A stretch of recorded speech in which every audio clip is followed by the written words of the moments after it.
अस्सलाम वालेकुम students, hope you all are fine. हमने यूनिट नंबर 7 स्टार्ट किया हुआ था, जो कि था discuss research methodologies in quantitative and qualitative study design के हवाले से हमारा टॉपिक था, हमारा यूनिट था। हमने कल इसका फर्स्ट लेक्चर स्टडी किया था और आज हमने करना है इसका सेकंड टॉपिक। ठीक है, सेकंड टॉपिक हमने जो आज इसका डिस्कस करना था वो हमारा था रिसर्च प्रॉब्लम के हवाले से। ठीक है, रिसर्च प्रॉब्लम का हमने पता चले हमने डिस्कस किया था कि रिसर्च मेथोडोलॉजीज क्या होती हैं। फिर हम क्वांटिटेटिव क्वालिटेटिव के बारे में थोड़ा सा हमने गो थ्रू किया था। आज हम इंशाल्लाह पढ़ेंगे रिसर्च प्रॉब्लम के हवाले से। ठीक है, research problem is an area of concern in which there is a gap in the knowledge base needed for nursing practice. ठीक है, नर्सिंग प्रैक्टिस थ्रू के थ्रू रिसर्च प्रॉब्लम क्या होता है, एक ऐसा एरिया होता है कंसर्न के लिए जिसके थ्रू हम ये पता लगाते हैं देयर इज अ गैप, कि जो हमने नॉलेज, हमारा जो नॉलेज है, जो हमने काम कर रहे हैं, जो हमें ज़रूरत है, जो हमने जो भी रिसर्च बनाई है, ठीक है, उसके अंदर दौरान क्या प्रॉब्लम जो क्रिएट हो रहे होते हैं और उसको हम किस तरह से रिजोल्व करते हैं और फिर किस तरह से काम करते हैं।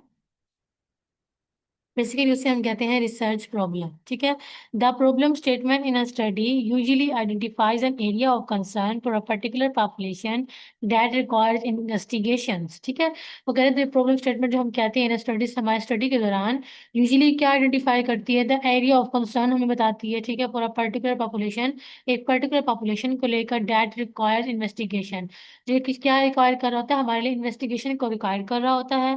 Research is then conducted to generate essential knowledge. ठीक है, रिसर्च बेसिकली क्या है, वो क्या कंडक्ट करता है, बेसिकली जनरेट करता है इसेंशियल नॉलेज। ठीक है, that addresses the practice concern. ठीक है, जो हमारे प्रैक्टिस की कोई कंसर्न होता है उसको एड्रेस करता है with the ultimate goal of providing, ठीक है, and evidence based practice in nursing. ठीक है, इसको हम evidence based practice in nursing भी कहते हैं।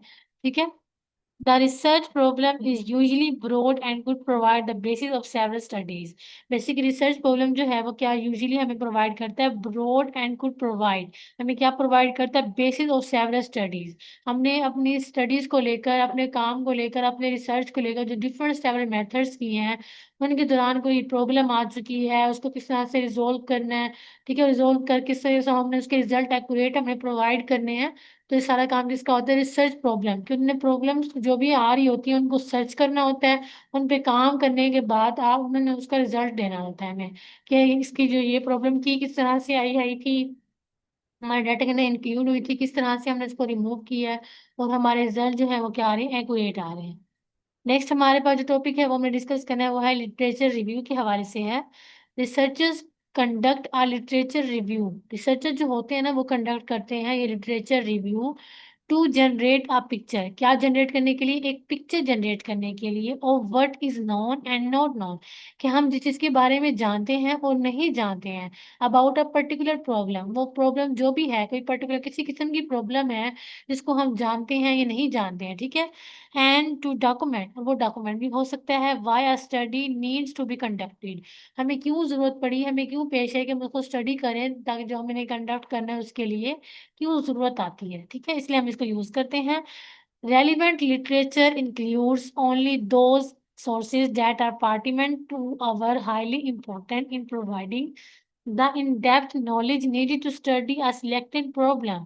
ठीक है, बेसिकली जो हमारे लेटर एलिमेंट लिटरेचर हमारे पास होता है उसमें क्या क्या इंक्लूड होता है, ओनली दो सोर्सेज, हम उन सोर्सेज से उसको कंक्लूड करते हैं दैट आर पार्टिमेंट, ठीक है, और टू हाईली इंपॉर्टेंट होते हैं, ताकि जो हमें प्रोवाइड करते हैं इन डेप्थ नॉलेज, अच्छा सा नॉलेज प्रोवाइड करते हैं।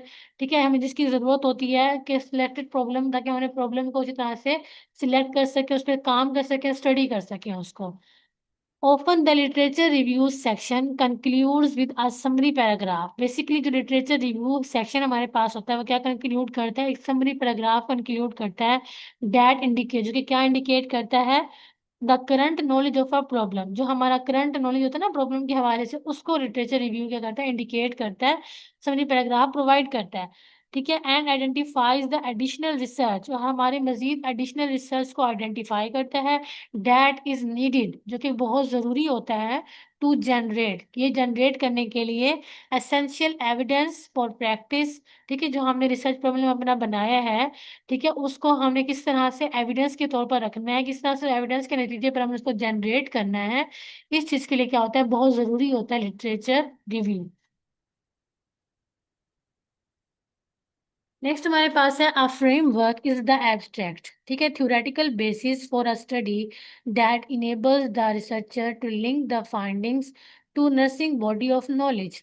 अ फ्रेमवर्क क्या है कि एक एब्स्ट्रैक्ट हमारे पास होता है, ठीक है, थ्योरेटिकल बेसिस के तौर पर अगर हम देखें फॉर अ स्टडी, अपनी स्टडी को डैट इनेबल्स, जो कि क्या इनेबल करता है हमारे researcher to link the finding, ताकि वो फाइंड कर सके नर्सिंग बॉडी ऑफ नॉलेज, ठीक है। नेक्स्ट हमारे पास है इफ इन क्वांटिटेटिव रिसर्च के अंदर the framework is a testable theory. हमारे पास फ्रेमवर्क क्या होता है, एक टेस्टेबल थ्योरी होती है डेट हैज बीन डिवेलप्ड, जो किससे डिवेलप की जाती है, in nursing to another discipline, ठीक है, नर्सिंग के अंदर और दूसरे अदर डिसिप्लिन के अंदर की जाती है, such as psychology, physiology, pathology and sociology. इन तमाम जितनी भी अदर डिसिप्लिन हैं इनके अंदर यूज करते हैं हम फ्रेमवर्क को, ठीक है। नेक्स्ट हमारे पास है a theory consist of an integrated set of defined concept, ठीक है, ये एक ऐसी थ्योरी है जो कंसिस्ट करती है हमारे इंटीग्रेटेड सेट को, जो कि हमें डिफाइन करता है हमारे कॉन्सेप्ट्स को और हमारे रिलेशनल स्टेटमेंट्स को, that prevent a view of a phenomena, जो कि एक हमारे पास क्या होता है, प्रेजेंट व्यू होता है हमारे फिनोमिना को लेकर, and can be use to describe, जो कि बेसिकली किसे यूज करते हैं, डिस्क्राइबिंग के लिए, एक्सप्लेनिंग के लिए, प्रिडिक्शन के लिए, और कंट्रोल द फिनोमिना, और अपने फिनोमिना जो हमारा है उसको हम कंट्रोल करने के लिए यूज करते हैं। Researcher test the relational statements of the theory. अब जो रिसर्चर्स हैं वो टेस्ट करते हैं हमारी रिलेशनल स्टेटमेंट्स को ऑफ द थ्योरी के हवाले से, नॉट द थ्योरी इटसेल्फ, ये नहीं है कि थ्योरी इटसेल्फ है, नहीं, थ्रू रिसर्च, रिसर्च के थ्रू से जो हमने ली है उसको हम क्या करते हैं, उन पे क्या कहता है रिसर्चर टेस्ट करता है। A study framework can be expressed as a map और डायग्राम। अब जो हमारा टी फ्रेमवर्क है वो बेसिकली क्या एक्सप्रेस करता है, एक मैप या डायग्राम को हमारे पास रिप्रेजेंट करता है ऑफ द रिलेशनशिप, जिसके अंदर रिलेशनशिप्स को हम डिफाइन करते हैं, डेट प्रोवाइड, तो क्या प्रोवाइड करता है, the basis for a study, कि हमारे स्टडी की बेसिस क्या है, और the framework can be presented in narrative format, और जो हमारा फ्रेमवर्क होता है वो किस तरह रिप्रेजेंट किया जाता है, एक नैरेटिव फॉर्मेट के अंदर उसको हम क्या करते हैं, रिप्रेजेंट करते हैं। नेक्स्ट हमारे पास है रिसर्च ऑब्जेक्टिव्स एंड हाइपोथेसिस, ठीक है, रिसर्च के ऑब्जेक्टिव्स क्या हैं, हाइपोथेसिस से क्या ताल्लुक है उसको हम देखते हैं। Research objective, research objective is a clear,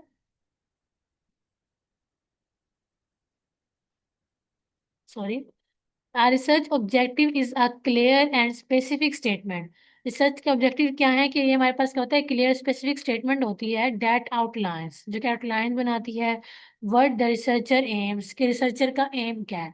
आपने कभी ऑब्जेक्टिव्स पढ़े, आप कोई बुक भी लेते हैं अपनी परचेज करते हैं, तो फर्स्ट पेज उसका टाइटल पेज उस पर ऑब्जेक्टिव्स लिखे होते हैं कि ऑथर ने ये बुक क्यों लिखी है, उसके लिखने का मकसद क्या था, ठीक है, उसने कब लिखी, ठीक है, इस चीज के लिए यूज करते हैं, ठीक है, क्या उसने लाइफ में अचीव किया, कैसे अचीव किया, अगर वो इस बुक में ये बात करेगा तो वो किस लिए करेगा, तो ये बेसिकली क्या होता है, ऑब्जेक्टिव होता है, और हमारे रिसर्च का भी ऑब्जेक्टिव यही होता है। ये हमारे पास एक क्लियर और स्पेसिफिक स्टेटमेंट होती है जो कि आउटलाइन होती है, उसको हम कहते हैं व्हाट द रिसर्चर एम, के रिसर्चर का एम क्या है टू अचीव, कि क्या उसने अचीव करना है और इन्वेस्टिगेट करना है अपने स्टडी के रेफरेंस से, गाइडिंग द इंटायर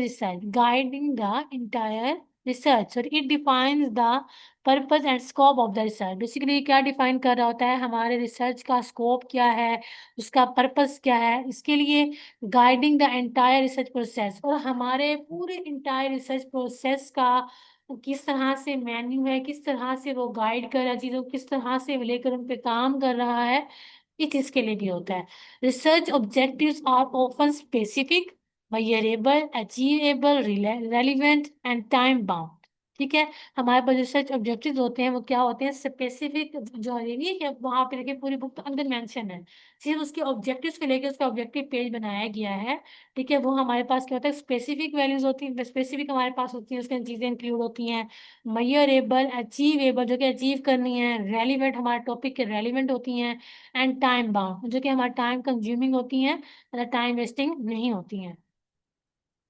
एग्जाम्पल अगर हम इसकी देखें, to determine the effect of a new exercise programme on blood pressure levels in hypertensive patients, ठीक है, हाइपरटेंसिव पेशेंट्स के लिए आपने एक्सरसाइज प्रोग्राम करना बनाना, न्यू एक्सरसाइज प्रोग्राम, ठीक है, उसका ब्लड प्रेशर लेवल को देखते हुए तो उसके क्या इफेक्ट आएंगे, ठीक है, उस पर आप रिसर्च कर रहे हैं, तो सबसे पहले आपके ऑब्जेक्टिव्स क्या होंगे रिसर्च ऑब्जेक्टिव्स, के पेशेंट किस डिजीज का है, ठीक है, उसको जो ब्लड प्रेशर उसका कितना है, अगर उसके बाद हमने ये एक्सरसाइज उसकी कंडक्ट की है कि ये एक्सरसाइज प्रोग्राम वो चूज करेगा, तो उसका जो है ना ब्लड प्रेशर कंट्रोल रहेगा।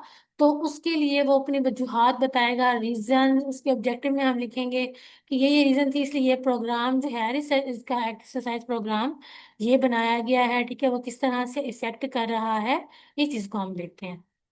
तो इसके क्या होता है, रिसर्च ऑब्जेक्टिव होता है। नेक्स्ट आगे मूव करते हैं रिसर्च हाइपोथेसिस के हवाले से।